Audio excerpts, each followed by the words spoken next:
So I'm about to fly to New York to go to Play NYC. It'll be my first time going to a game convention. I'm pretty excited about it.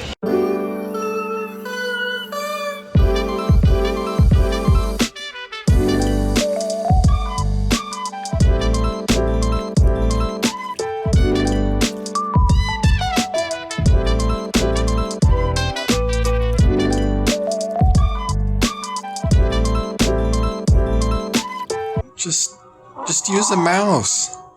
Just use a mouse and a keyboard. It would be so much easier. What are you doing? Alright, Saturday morning. The event's a few blocks from me. Gonna walk over there now. So apparently I didn't have to actually buy a pass because I'm a press person. So now I have 2 passes. So I might just give one to a friend who lives here. Alright, tell me about your game. Yeah, so Dwights Deli is a visual novel that is based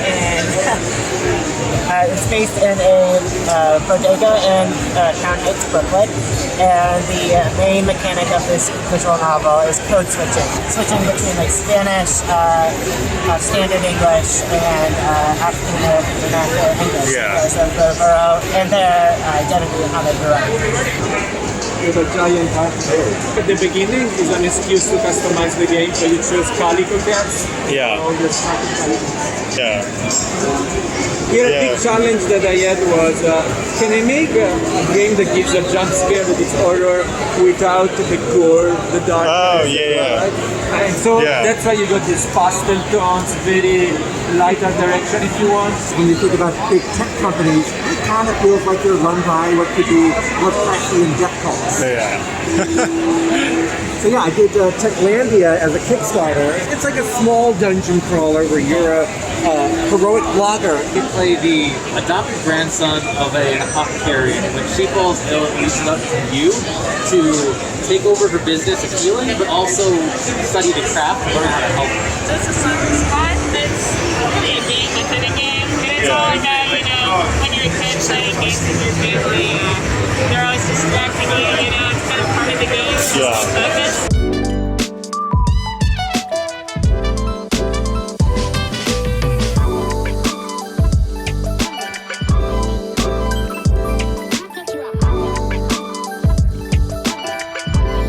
So this is like a Zelda meets Fraser dungeon crawler preparing a dinner party. So you have to go down to the wine cellar, the cheese cellar, and find like the best cheeses and the best wines. And then depending on what you choose from all these, one of the different guests will ask you on a date. So it sort of becomes a dating sim as well. What we have is an augmented reality pet simulator called Tomodachi. And I'm going to look for a flat surface. Okay, so let's use that. And it's just right there. Now, we're actually using Niantic Pokemon Go's AR SDK. They actually allowed us to use it. So this is an aspect of inclusion. And inclusion makes it so that, realism, so that when things are in front of it, it takes precedence. So Drunken Love is a couples drinking game. So I created it in February because of the pandemic. Like I was looking for a couples drinking game, we could not find one. So I decided to just create my own with my partner. He's walking around somewhere. And so I created it and we started marketing it on TikTok, and that's kind of how it blew up. Interesting. And, so we gained a following on there, which is really cool. We realized there was an audience for this. How did you choose TikTok for marketing? Well, a lot of my friends were using it for their small businesses, and I was seeing games growth on there really, really fast. So I decided to get on there and just like post every single day and be consistent and solve it every now and then. A video would like blow up, and then we would get a bunch of sales. We have a manufacturer in China going to parts. We don't have a storefront, we just have a website. We sell on Shopify and Amazon right now. We have 2 more games here. That's hackable, and that's pretty satisfying. You gotta match the spaceship color to the orb, and then it goes like that. Oh, so like... Yeah, like that. And then see, that disappeared, and now you got one. Your goal here is to fill out your whole spaceship. What about like colorblind options? Do you have any? No? Okay. Good point. There are colorblind friendly games. You click it once. And now I'm passing it back and forth. Oh, no. Oh, and you can make an interesting path too. So now if we want to add another player, I think it's actually pretty fun to have like a track in the middle. Yeah. I do the cover art sometimes, and then I also do the game art sometimes. So the thing that's unique about Dwights is that it's also open source system. So game designers can develop their own games and also do their own art.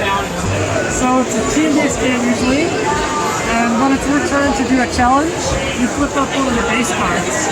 So for example, draw a dog. Okay. So it starts simple, but then if you want to, you can say hit me.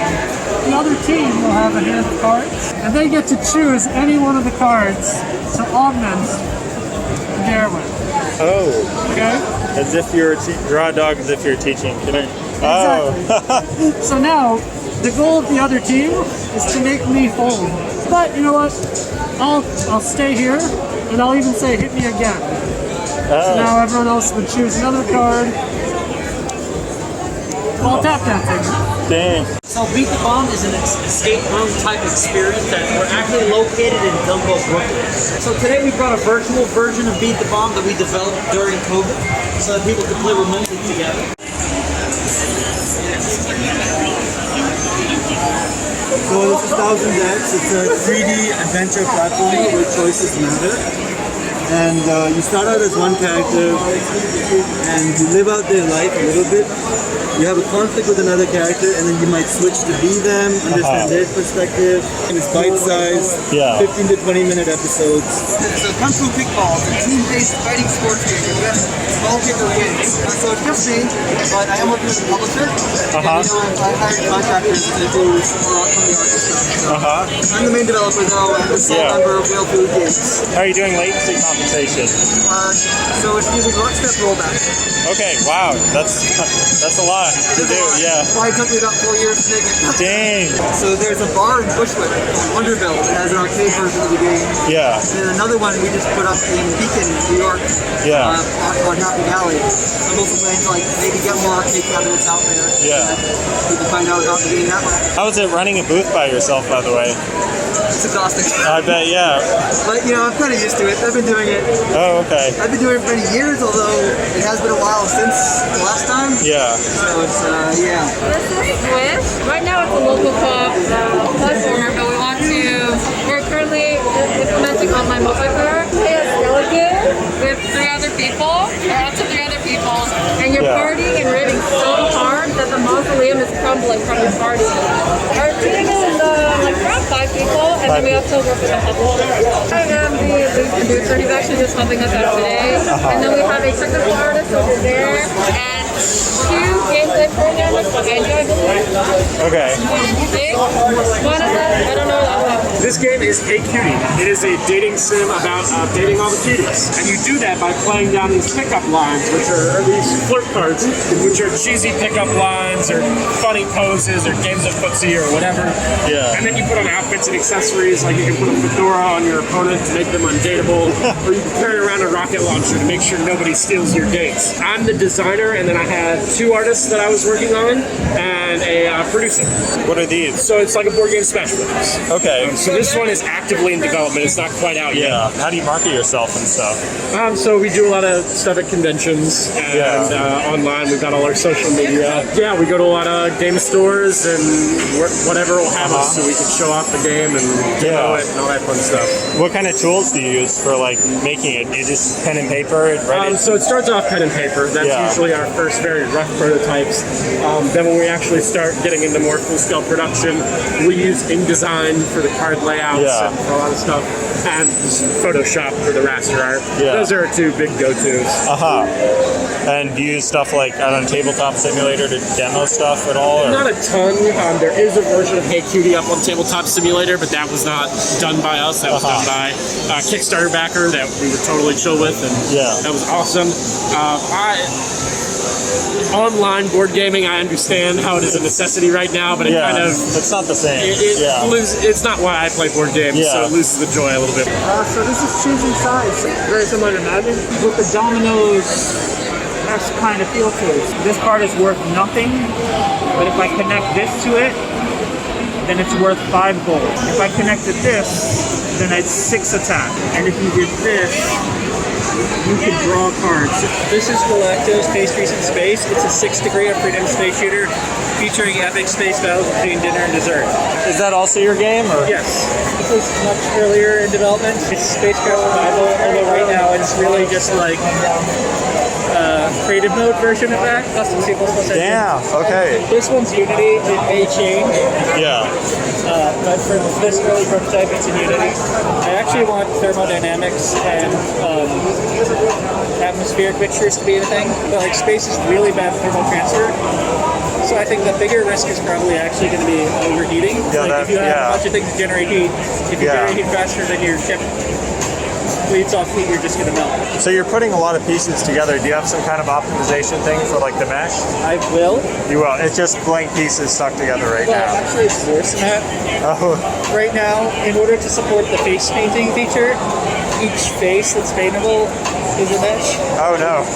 Yeah. So it's like 6 times worse than you think. Yeah.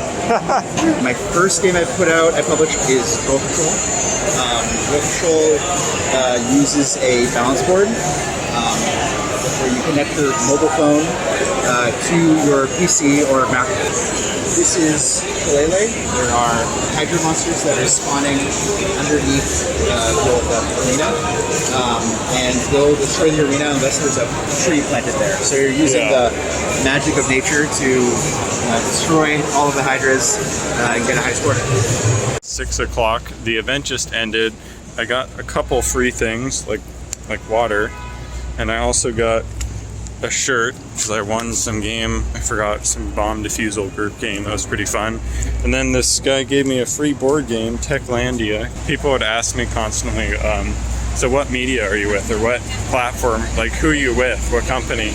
And like get all hopeful, like they're gonna say Kotaku or something. I'm like, oh, I'm a YouTuber, and they'd be like, oh, that's neat. And then I met up with my friend Sam from college. Now to do things that aren't social, to recharge social battery. 14 business cards and stickers at this event.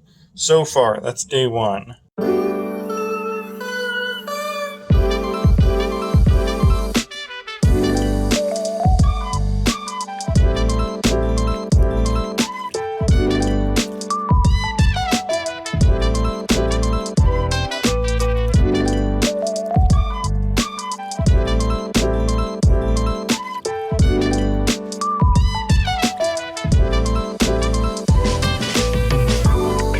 So cozy. I wasn't expecting it to be this cozy. Like, I just want to hold it.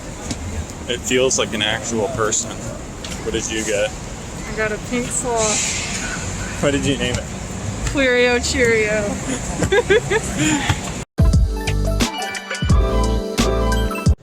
Apparently, no elevator in New York has a 13th floor. It just goes from 12 to 14. So technically, I'm staying on floor 13 right now. All right, so it's day 2 of the event. I'm heading over to the convention hall now. And yeah, I'm feeling a lot recharged after sleeping for like 10 hours straight now.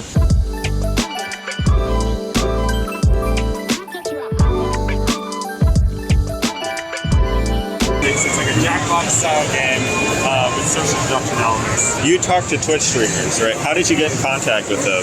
And like, so when we put up the alpha version of the game, a lot of them just kind of downloaded it and picked it up, and we were able to see who was playing the game, obviously on Twitch. Yeah. So we got in contact with those people. We're like, sometimes we just pop into the channel while it's happening, be like, hey, glad you're enjoying our game. Yeah. What do you want to talk about it? And a lot of them love to talk about it. Oh, cool. A lot of it was cleaning up the interfaces, so like each screen has a place for the Twitch chat screen or the little video screen so you can see them. And then on top of that, like just things to include audience interaction. So it's like we added a whole observer mode so that all the people in the chat can like see the game and also like join in and like participate to an extent. As a producer, what do you do? What are like the... I mean, I think for the most part, like I'm usually doing a lot of the play tests. I'm usually like working with streamers and like making the concepts of the game, kind of like the rules and like fine tuning like the actual like game design part, but not like the artwork part. If that makes sense. So like design, community outreach, or management, and playtest. So kind of like everything that's not specifically art I and think that's code. more fair to say. This is Get a Grip Chip.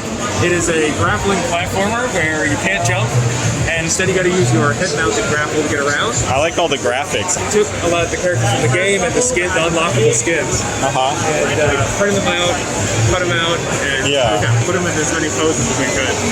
And you had to bring all your own equipment and stuff? Yep. So yeah, we're just setting it up this morning. So we try to get here, at least half an hour before things open up. Did you leave everything overnight? Is that safe here, or like? Everything except the Xboxes. Okay, yeah, sure that's about smart. those. In terms of the marketing, I think some of the things we've seen the most traction on is any sales we can participate in, especially any of the Nintendo sales. I am Ro. This is Space Cat 9. It's a roguelike platformer with a cat with 9 lives to save the moon from evil knights. This is all procedure-generated layouts. You might notice as he's playing that there's rooms that are kind of stitched together. That's what creates the structure of the world. The rooms themselves are hand-designed. If you're familiar with a game called Dead Cells, it's very much like that style of procedure generation. I actually make games full-time. Nice. That's my day job. So I work at a company called GameCo. We make casino games. And then previous to that, for a long time, Funkatron, and they made casual mobile games. I've primarily been in the mobile/casual business at work. That's part of the reason why I'm working on something like Space Cat 9, because it's so different than the kind of stuff I do at work.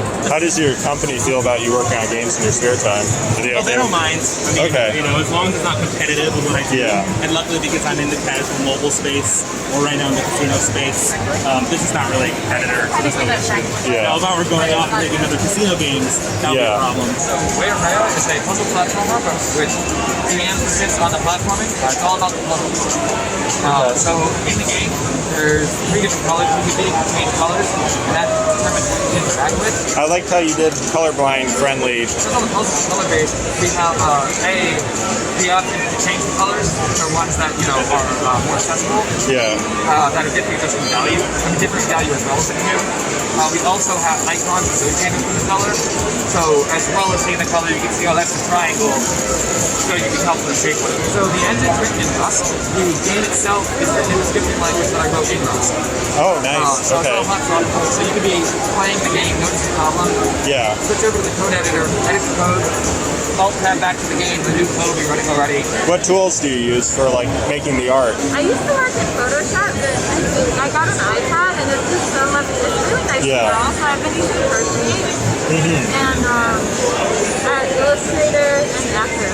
What tools do you use for making music and stuff? I produce everything using Ableton. Ableton, okay. Native Instruments software as well, and as many sample libraries as you could imagine. Do you have any advice for game developers who want to like set up at a booth? If it's your first game, just don't try to plan too far ahead, because the truth is like as you go, you're going to get all this new information, and you're going to learn a lot, right? So if you try to make this grand plan from the beginning, chances are by the time you get there, you're going to know better, and the grand plan won't seem like a good plan anymore. So I would recommend try to get something done. Pick something you care about, work on, try to get it done, try to keep making progress, but don't worry about planning too far ahead. And then as far as conventions and stuff, you definitely want to be playcrafting your game all the time. So before you spend money going to a bigger convention, playcrafting, for example, hosts lots of smaller events. I don't know if they've restarted yet, but they normally, in a normal year, they host lots of smaller events. If you're not around New York, wherever you are, there's probably a local indie community. You want to get in touch with them, and you want to go to those smaller events, get your game play tested, make sure it plays well, and then once you know it plays well, then it's more worth it to spend the money going to somewhere where you got to actually buy games. People go to PAX looking to buy games, so you get a lot of wish lists from something like that. So this game is Shoulders of Giants. It's a virtual action roguelike. This is our first time trying the game. Yeah, we're gonna try to do a bunch of events and just like kind of a typical game marketing tactic. So our company is called Tilt Games. We are an indie publisher. We're based here in New York and also in Shanghai. The developer of the game is called Play Together Studio, and they're based in Montreal. And our focus as a publishing company, we want to work with games that are very streamable, because we feel like right now influencers, whether it's streamers or YouTubers, are very effective at pushing the reach of a game, more so than placed ads. We're finding these other platforms that are giving us a lot more reach than we expected. Like TikTok, for instance. Oh yeah, yeah. We had a video, like 2 videos that went viral on TikTok. One was a Russian influencer, and the other one was an Italian influencer. And then we looked at the Steam dashboard, all of a sudden, like Italy and Russia was like download numbers. Yeah. So based in Canada and Shanghai, that's like 2 different markets, I feel like, for right, so marketing our company stuff. have different services and products. So in China, obviously, we focus on the market over there. Yeah. It being a domestically registered company, we can work within the regulations and the policies in China. And then in the US here, we work on basically the rest of the game market. Yeah. Europe, North America, and other parts of Asia. It's called 150 Floors. It is an RPG, a tile-based RPG. But I came up with the idea in 2014, and I started creating it using Adobe Flash. Okay. But like, Adobe Flash started like dying, so I had to migrate to Unity. So it's basically like a remake of unfinished 150 Floors version. Yeah. Just came here to get some feedback, and once I add on some feedback, I'm gonna start putting up on like itch.io for like people to like test it. Start promoting on like Instagram, Twitter, things like that.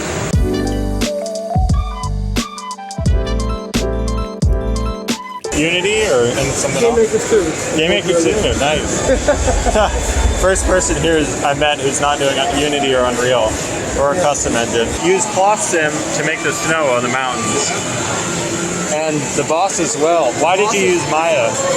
Mostly because I was comfortable with it, and I play around with Maya's rendering tools, which if you lower the render, the camera AAA resolution, you can get the pixel, like the actual pixel effect. What's the game dev scene like here? Like, you go to meetups and stuff? Or? Some meetups. Playcrafting does most of them, I think. There's a lot of different sects almost. There's like a playcrafting sect, there's the NYU sect, and sometimes they intermingle. So the yellow cards are specifically defense. On top, you're gonna have reversal, escape, block, dodge, counter. Right now, I'll be partnering with a couple like UFC gyms. And I do pop-up events and like viewing parties for UFC, and we do like table there, promote there. Is this your full-time job now? No, I'm a teacher in the Bronx. Okay. So you teach, and then this is just kind of side hustle. Graphic design, artwork, side hustle. It is a tea brewing and fortune telling game. I recommend, of course, drinking tea alongside your play because it just really goes very well. We like the whole sensory experience. Yeah. We get together for fun to, do tarot, to drink tea together. Yeah. And it just, our interests sort of spiral down. And before you know it, we had scratchings of notebook paper all over the place, the original prototype, and it just built and built and built until we couldn't ignore it. We had to actually make the proper game. Yeah. What do you do to like promote stuff and like? Well, Kickstarter has been our friend because Kickstarter, of course, we use it for crowdfunding, but it's also, it almost at this point it's 50% advertising. That's the point of Kickstarter. That's what gets your name and the game out, and in some ways it's a good test of whether or not the market cares about your game. What would you recommend for people who want to get into making board games and stuff? The very first thing I recommend is to not perpetuate the lie that there's something differentiating you as a non-game designer from someone who is a game designer. The only thing that's stopping you is just making a game. There aren't real designers. It's that the people who are real designers are just the people who decided to say, hey, I can make something, I can do it. Whether you have the money or if you have the studio behind you, it doesn't matter. You can use scraps that you cannibalize from other games, or make things yourself at home. And once you start to commit ideas to paper, it's real. You're a real game designer. So I guess experiment and remember that what you're doing is, it may feel kind of like you're a hustler making products, but first and foremost, you're an artist making art. It's an exciting and strangely both old and very new art form, and you should treat it as such. That's my recommendation. So this concludes Play NYC 2021. So thoughts after my first convention experience? It was pretty fun. It was a lot of fun to meet other game developers and interact with them in person. It's not something I've done a whole lot. What is the value of going to a convention as a game developer? Because I've always thought of it as kind of like the old era of marketing your game, right? Which was email journalists and let's players, write a blog, go to conventions, right? And all the other things, they don't work anymore, right? You can't email a journalist and expect to get a response and expect them to write about your game. So it's like, I've always thought of going to conventions as part of that old era of marketing that doesn't work anymore. Of course, I haven't actually promoted my games at a convention, so I have no idea. I have no data to show whether or not it does work. I mean, if you think about it theoretically, it's how many people are you going to show your game to at a convention, right? 300 max? That's not going to translate to millions of sales. But there is the value, of course, of, building a dedicated initial following that could grow the game. And then, of course, you actually do get to interact with journalists and YouTubers and stuff, right, at these events, which you would not be able to through the internet because they're bombarded with requests to interact. I mean, it's a lot of fun, too. It's a lot of fun to go to these events. I'm sure it's a lot of fun to watch tons of people play your game. It's definitely going to help your game improve. And if you can do it, do it. I don't know how worth it is, but it was worth it to me. It was worth it to go and hang out. I thought it was interesting how when I talked to people, they would interact with me in a certain way, and then if I told them I was a game developer, though, they'd start talking to me in a completely different way. Yeah, I mean, I've learned a lot of interesting things. Apparently, TikTok is a great platform to market your game. I'm dang, I need to start doing that now. Yeah. Anyways, that's the convention experience.